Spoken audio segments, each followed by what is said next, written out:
पहले हम ये जानना चाहेंगे the great weddings of Munnes. So wedding तो सुना था, लेकिन ये वेडिंग्स कहाँ से हो गया? तो आप लोगों से जानना चाहेंगे क्या ये बहुत सारी शादियाँ हैं? जिनकी वेडिंग्स हैं उनसे पूछें। हाँ मतलब बहुत सारी शादियाँ हो सकती हैं, हो या हो सकती हैं ना हो, लेकिन मुद्दा ये है कि एक शादी जो सबसे इम्पोर्टेंट थी, जो मुन्नेस की ज़िंदगी में उनकी प्यार लेकर आई थी माही के साथ, वो शादी रुक गई है क्योंकि माही के घर के एक पंडित जी हैं जो एकदम जैसे कहते हैं कि मुन्नेस की किस्मत जो कि ऑलरेडी नाश है उसको और नाश कर रहे हैं, और उन्होंने एक शर्त रखी है। वो शर्त ये बताएंगे, इनके घर के पंडित हैं, यही बताएंगे। शर्त ये है कि मुन्नेस को अगर माही से शादी करनी है, उन्हें पहले किसी और से शादी करनी पड़ेगी, उनसे डिवोर्स लेना पड़ेगा, और तो ही वो माही से शादी कर सकते हैं, जो आखिर में हम दोनों चाहते हैं। पर प्रॉब्लम ये है कि मुन्नेस किसी छल कपट करके तो किसी और से शादी कर नहीं सकते, क्योंकि उनका मन और दिल इतना साफ है, इतना साफ है, तो he does not want to cheat on anyone, या किसी का दिल नहीं दुखाना चाहते। माही ने भी उनसे कहा है कि मुझसे वादा करना कि तुम किसी और का दिल नहीं तोड़ोगे। तो वो एक ऐसी सिचुएशन में फिर रहते हैं जहाँ वैसी शादी नहीं हो रही थी, अब ईमानदारी भी दिखानी है, ईमानदार हैं, तो कैसे होती है फिर उनकी शादी? कैसे वो ढूंढते हैं एक दुल्हन एक दिन के लिए शादी करने के लिए, कहाँ कहाँ जाते हैं, क्या क्या चीज़ों से गुजरते हैं फॉर इट? जी जी, एक तरह का एक एडवेंचरस जर्नी है जो मैं कहूँगा कि मतलब रियलिज्म और फैंटेसी दोनों को मिलाया गया है। और एडवेंचर्स ऑफ मुन्नेस वो भी अगर रख देते नाम तो ठीक होता। वो भी 4 अगस्त को देखी जाएगा आप लोगों को। वेल हमने देखा प्रोमो में आपको एक भी लड़की हाँ नहीं बोल रही, हर कोई नो नो नो। और थप्पड़ कितने पड़े हो तो आपसे जानना ही चाहेंगे, क्योंकि थप्पड़ तो हमने बहुत देखे हैं पूरे प्रोमो में। लेकिन आपने क्यों हाँ कहा, ये भी जानना है। पहली बार इंटरव्यू में बुला के बेइज्जती किया जा रहा है जैसे कि हमारे शो में किया गया है।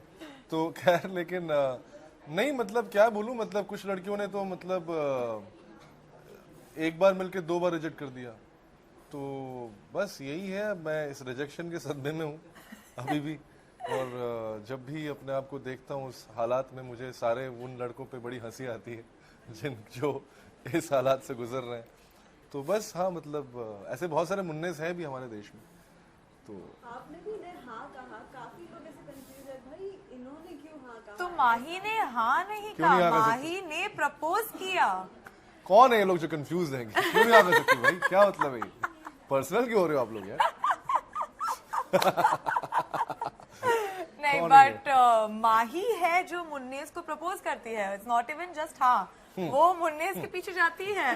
पर आई थिंक बाकी जो आप शो देखेंगे तो पता चल जाएगा। बट मेन बात यही है कि हर लड़की चाहती है कि लड़का ईमानदार हो, कम से कम ईमानदार हो। एंड माही के लिए वो बहुत बड़ी, कम से कम मतलब कुछ और ना हो, ईमानदार तो हो। वो तो चाहती है, right? I am sure all the girls will agree. Yeah, that's a good tip, guys. मतलब देख कम लो, से कम ईमानदार तो हो। देश भी प्यार की वजह से ईमानदार हो सकता है। मतलब ये प्यार में ताकत है गाइस, प्यार में ताकत है। ट्रू। तो बस वही मुन्नेस बहुत ईमानदार होते हैं, Mahi just falls flat for Munnes. Well अगर पूछा जाए, अगर आपको रियल लाइफ में अगर कोई वर्क चाहिए तो आप क्या क्वालिटीज उनमें देखना चाहेंगे? कि एक्चुअली जो ईमानदार हो, मैं दिल से बोल रही हूँ कि सच बोले, ईमानदार हो। आप शादी आलोकनाथ से कर लें। इतनी और मेरी उम्र के आसपास हो। उनसे ज्यादा ईमानदार कोई नहीं। बट या तो ठीक है, मतलब दैट्स अ लॉट ऑफ ईमानदारीज इन मतलब लड़की की हाँ। और बरखा जैसी खूबसूरत डीवा अगर ये बात बोल रही हैं आप लोगों को, तो ध्यान से सुनिए, ईमानदार बनिए सबसे पहले, ईमानदारी से सुनिए। हाँ। वेल हमने प्रोमो में देखा है कि आप काफी शहर, बहुत सारे शहर घूम चुके हो लड़की ढूंढने के लिए। तो इस दौरान शूट के समय क्या कुछ ऐसे मोमेंट्स जो ऑफ स्क्रीन हुए हो, कोई फन मोमेंट जो आप शेयर करना चाहोगे ऑडियंस को? बिकॉज 4 तारीख को तो हम सभी देखने वाले हैं जो सीन्स हुए, लेकिन ऑफ मोमेंट तो हम आपसे ही जानेंगे। ऐसे तो बहुत सारे मतलब रोज ही कुछ ना कुछ होता था। देखिए सच बात तो ये, मैं आपको सच बता रहा हूँ, देखिए इतने सारे एक्टर्स हैं तो कुछ ना कुछ कोई ना कोई करता ही रहता था। तो मतलब हम किसी ना किसी कोई ना कोई एक कारण होता था जिसकी वजह से हम हंस रहे हो, चाहे उनको कुछ प्रॉब्लम हो रही हो, चाहे वो इम्प्रोवाइज करने की कोशिश कर रहे हो, कोई उनकी बात सुन नहीं रहा हो। तो ऐसी भी चीजें होती है ना, जब एक्टर्स बहुत सारे काम करते हैं तो कोई डायलॉग बोलता है नहीं मैं नहीं बोलूंगा, अच्छा वो अब सीनियर एक्टर्स जो है आपस में कुछ भिड़ रहे हैं या जूनियर एक्टर्स खड़े होकर मजे ले रहे हैं कि हाँ। तो ये सब चीजें जो है ना, ये एक्चुअली में होता है और होता है, हर जगह होता है ऑब्वियसली। तो मुझे लगता है कि ये हमारे सेट पे बहुत कुछ था और ऑब्वियसली सारे बहुत खतरनाक एक्टर्स थे। तो सीन के बीच में भी बहुत सारे एक्टर्स थे जो हंस देते थे। अब मैं नहीं जानता कि ऐसे एक्टर्स कहाँ से आते हैं, कौन है ये लोग, कौन लेकिन है पता नहीं, हाँ कौन मतलब हंसते हैं I think it's very like unprofessional. जो कोई सीन कर रहे हो आप कैसे हंस सकते हैं, लेकिन कुछ लोग होते थे जो हंसते थे, कुछ लोग होते थे जो हंसते थे, पता नहीं। तो वो गलत बात थी। उन लोगों को ऐसा नहीं करना चाहिए था। तो लेकिन वैसे ही मतलब ऑफ स्क्रीन ऑन स्क्रीन हर जगह हंसी आती ही थी। आप दोनों ने अब तक जितने भी किरदार निभाए हैं काफी अलग अलग होते हैं, लेकिन इस किरदार को आपने कितना एंजॉय किया है? क्योंकि हमेशा से आपका एक डार्क मोड देखा है। हमेशा से कैसे देखा है आपने स्त्री नहीं देखी, आपने ड्रीम गर्ल नहीं देखी, नहीं देखी हाँ। हंसे भी है, लेकिन इसमें तो काफी कॉमेडी और ये शादी वाला माहौल है, सो कितना कुछ खुद का किरदार आपने एंजॉय। हाँ मैं ही हूँ मुन्नेस, ये बुलवाना चाहती हैं आप? नहीं मतलब हाँ नहीं बेसिकली हाँ, मतलब पहली बात तो ये जो उन्होंने बोला कि ये डार्क, और मुझे लगता है कि एक्टर को कभी किसी कैटेगरी में डालना नहीं चाहिए। ये बहुत ही गलत हैबिट है और ये हमारे टैबलॉइड्स की प्रॉब्लम है कि हम लोग किसी को भी OTT स्टार या बॉलीवुड और ये सब कर देते हैं, और एक्टर्स को भी अलग अलग कैटेगरी में, कोई विलन का काम करता है तो अरे तो बहुत ही सिर्फ डार्क रोल कर सकता है, कोई रोमांस करता है तो ये तो बड़ा चॉकलेटी बॉय हो गया। तो हम हर एक्टर को एक उपाधि दे देते हैं, एक तरह का एडजेक्टिव दे देते हैं। तो मतलब एज एन एक्टर मैं हमेशा से, जब थिएटर भी करता था, मैं हमेशा से कोशिश करता था कि मैं अपने आप को अलग अलग कैरेक्टर्स में ढालूं और मुझे मजा आता है वो करने में।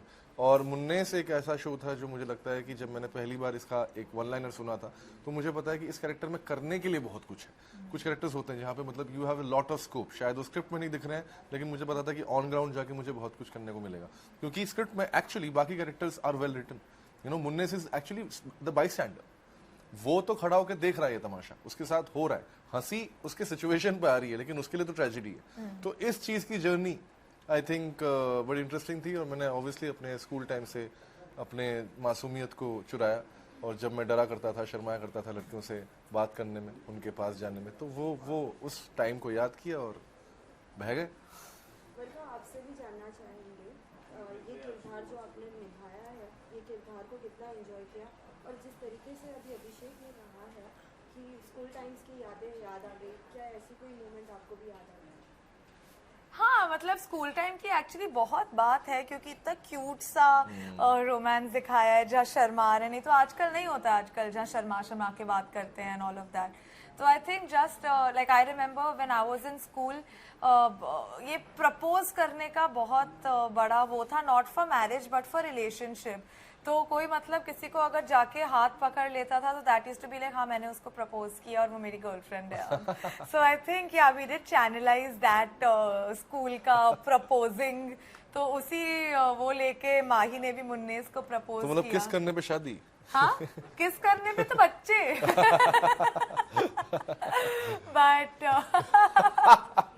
Okay. But yeah, I think there is this simpleness and this, like this little cute, sweet puppy love romance जो एक्सप्लोर करने को मिला। थोड़ा ओल्ड स्कूल है, ओल्ड स्कूल, बहुत ओल्ड स्कूल है, एंड गाने भी बहुत अच्छे अच्छे हैं, कुछ बहुत क्यूट रोमांटिक गाने, तो उसमें भी वो काफी मतलब मसालेदार है, क्यूट है, रोमांस है, कॉमेडी तो है ही, सिचुएशनल कॉमेडी।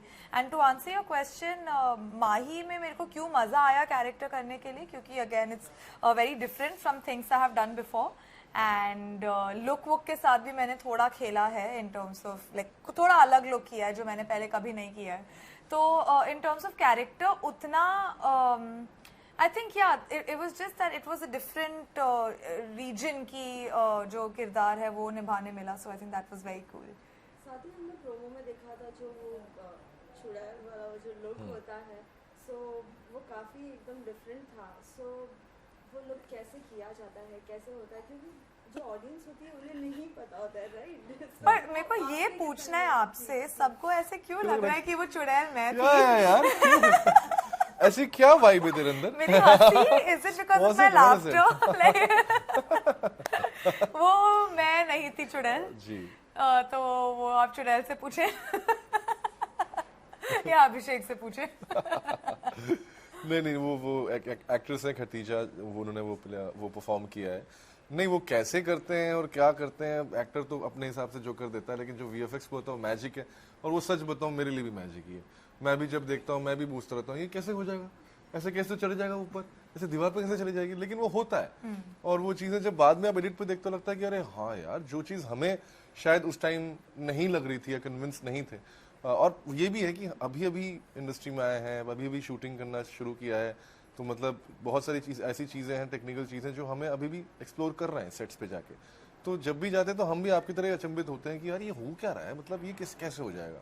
अच्छा, बहुत बार ऐसा होता है कि मैं नकली फूल को देख के निहारता रहता हूँ कि वाह वाह, आज बड़ा अच्छा दिन है यार, बड़ा सुंदर सुंदर फूल है, फिर कोई दोपहर में निकाल के लेके जाता है। या फिर सेटिंग की चेयर पे बैठते हो, पता नहीं होता कि वो टूटने वाली हाँ, होती है और टूट फिर जाती है, गिर जाते हैं, पड़ जाते हैं, तो पता नहीं कैसे कैसे लोग हैं। साथ ही आज आप लोगों ने जिस तरीके से पूरा प्रमोशन किया है, हमने देखा मेट्रो से ट्रैवल करना, क्या आपको आपकी शादी वाले दिन याद आए थे जिस तरीके से आप घोड़ी? नहीं, मैं घोड़ी पे कभी नहीं चढ़ा एक्चुअली। नहीं, मैं एकदम, मैं बड़ा ये, क्योंकि कल्चर है नहीं, बंगाल में भी नहीं है और साउथ में जो आपसे टीना है मैंगलोर, वहाँ पे भी नहीं है, तो मैं कभी इस वाले स्पेस में गया ही नहीं। तो इनफैक्ट मुझे बड़ा मजा आया, क्योंकि मुझे लगा चलो ये जो कभी नहीं चढ़े थे चढ़ गए, और नाच भी लिया, और बारात भी चल रही है, और वो भी एकदम खुले आम लोगों के सामने। एक्चुअली ये बड़ा मैं ऑनेस्टली बताऊं तो मैं काफी नर्वस था, मुझे पता नहीं था कि मैं कैसे रिएक्ट करने वाला हूँ पब्लिक में, सड़क पे ऐसे जाकर, metro station, it's a very public place. पर सच बताऊं, पूरे आई थिंक ऑर्गेनाइजर्स को भी बहुत क्रेडिट जाता है, they did it very very smoothly. But जो एक्सपीरियंस था वो बड़ा अच्छा था, क्योंकि जब रियल ऑडियंस से आप इंटरेक्ट करते हो, वो जो मजा है वो शायद कभी भी कोई चीज जो बना के की जाती है उसमें नहीं है। So yeah, I mean, and I think जो लोग थे उन्होंने भी बहुत अच्छे से प्ले अलोंग किया। Correct. जो रेगुलर जनता थी, कुछ वो भी बोल रही थी हाँ मैं करूंगी ना शादी। और एक अंकल को बोला, अंकल आपकी बेटी है, कहता हाँ है, शादी कराओगे? नहीं। तो सब, मुझे इतनी रिजेक्शंस मिली रियल लाइफ में आज कि मुझे समझ में आया कोई फायदा नहीं है भैया, मतलब अभी देखिए। And response was also actually very good, जो हम कर रहे थे, जितना हमने टेकन इनटू अकाउंट नहीं किया था, मतलब और लोग आके बोल रहे थे कि अच्छा क्या है, क्या हो रहा है। So I think it was a very fun. और जब मेट्रो के अंदर गए थे तो लड़कियां भाग रही थी, मैंने देखा। हाँ, एक्चुअली ये हुआ था, हम मेट्रो के डब्बे के अंदर घुसे तो यहाँ लड़कियां खड़ी थी, वो आगे चली गई, हम थोड़े आगे आए, वो अगले कंपार्टमेंट में चली गई। तो रिजेक्शन तो छोड़िए, भाग रही है लड़कियां, ये हालात है, बताइए। Any best moment while doing this whole web series, which you would like to do again? Which you would like to do again? अरे बाप रे, ऐसा कौन सा सीन है यार? Oh God, it's very difficult. है ना, ऐसे to बहुत pick सारे, one. हाँ, like to how do you pick one from?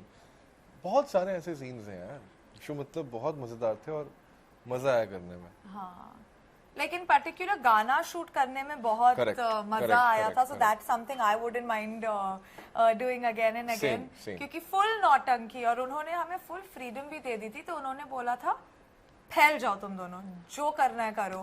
तो you will see when the song is out, हम क्वाइट फैल गए हैं। और जो 90s का एकदम मसाला गाना होता है जो आजकल शायद थोड़ा कम बनता है, उस तरह का गाना, तो वो एक तरह का स्पेस था। तो मुझे बड़ा मजा आया, क्योंकि यू नो आप लोग देखते हो, हम बड़े हुए हैं वो सब देख कर, जब आप कर रहे होते हैं तो उसका एक अलग एक्साइटमेंट है। वेल, आने वाले दिनों में और भी आपके अपकमिंग प्रोजेक्ट्स कौन से देखने मिलेंगे ऑडियंस को? आई मीन ये साल काफ़ी इंटरेस्टिंग है, क्योंकि मेरे कुछ बहुत दिल के करीब प्रोजेक्ट्स हैं जो रिलीज़ होने वाले हैं। नज़रअंदाज एक फिल्म है जो टी सीरीज़ और लक्ष्मण उतेकर जी ने प्रोड्यूस किया है, और Vikrant Deshmukh first time director है, कुमुद मिश्रा, दिव्य दत्ता और मैं, एक स्लाइस ऑफ लाइफ कॉमेडी है। उसके बाद भेड़िया है, अमर कौशिक जी के साथ again reuniting my favorite director and the Stree team, and of course we have Varun Dhawan, we have Kriti Sanon, we have Deepak Dobriyal, I mean all fantastic actors।